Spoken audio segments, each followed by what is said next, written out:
जब मेरी माँ की मौत हुई तब से मैंने वो जहरीला शरबत नहीं पिया था, जिसकी वजह से आज मेरे सिर में बहुत तेज़ दर्द हो रहा था।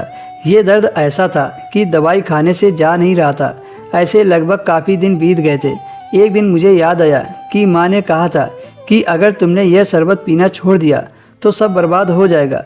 जब मैं माँ के कमरे में गया कि माँ ये शरबत कैसे बनाती थी, वहाँ मुझे कुछ तो नहीं मिला, पर किसी जगह का पता लिखा था और उसके नीचे लिखा था, मुसीबत में इनसे मिले।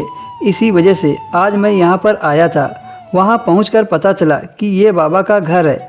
मैं बाहर ही बैठकर अपनी बारी का इंतज़ार कर रहा था। मैंने वहाँ पर बैठे कुछ लोगों से उस बाबा के बारे में पूछा तो लोगों ने कहा यह बहुत पहुँचे हुए बाबा हैं। मैंने पूछा ये बाबा कितने पैसे लेते हैं? कम से कम 1000 रुपये तो लेते होंगे। तो वह कहने लगा ये बाबा 1 रुपये भी नहीं लेते हैं। मैंने कहा अच्छा, जो अपनी मर्जी से दे जाए क्या वह रख लेते हैं? उसने कहा नहीं, यहाँ पर कोई ऐसा रिवाज नहीं है। अगर फिर भी कोई जिद करे कि वह कुछ देना चाहता है तो बाबा उसे कहते हैं कि वह गरीबों में कोई चीज़ बांट दे, उसका फल तुम्हें मिल जाएगा। लेकिन बाबा किसी से 1 रुपये भी नहीं लेते हैं। यह बात सुनकर मैं हैरान हो गया, पर फिर भी मेरा ऐसी चीज़ों पर कोई भरोसा नहीं था। जब मैं बाबा के कमरे में दाखिल हुआ तो वह मुझे देखकर चौंक गए। उनके चौंकने का तरीका ऐसा था कि मैं भी हैरान हो गया कि आखिर यह क्या सोचकर इस तरह हैरान हो रहे हैं। और फिर उन्होंने एक बहुत ही अजीब हरकत की। उन्होंने वहाँ पर बैठे सब लोगों को बाहर भेज दिया। फिर उन्होंने मुझसे ऐसी बात कही कि मैं हैरान हो गया। उन्होंने मुझसे कहा कि तुम अभी तक जिंदा हो, मुझे तो लगा कि तुम मर गए होगे। आखिर उनकी इस बात का क्या मतलब था? मैं तो उनको पहली बार देख रहा था। मैं उनके सामने बैठा और उनसे पूछा कि क्या आप मुझे जानते हैं? मैं तो ज़िंदगी में पहली बार आपको देख रहा हूँ।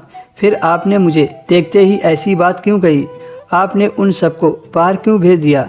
आखिर क्या बात है? मुझे भी तो बताइए। मैंने भी उनको सब कुछ बता दिया कि मेरी माँ इस दुनिया से चली गई हैं और मेरे घर में पता नहीं क्या हो रहा है। सब कुछ बर्बाद होता चला जा रहा है। मेरे चाचा का कारोबार भी तबाह हो गया है और घर के लोग भी बीमार हैं। मेरे सिर में भी हर वक्त दर्द रहता है। फिर उन्होंने ऐसी बात बताई जिसको सुनकर मैं हैरान रह गया।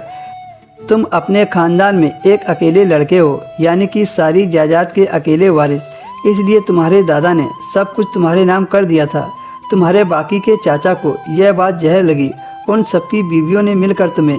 दोस्तों, इसके आगे की स्टोरी आपको अगले वीडियो में मिलेगी।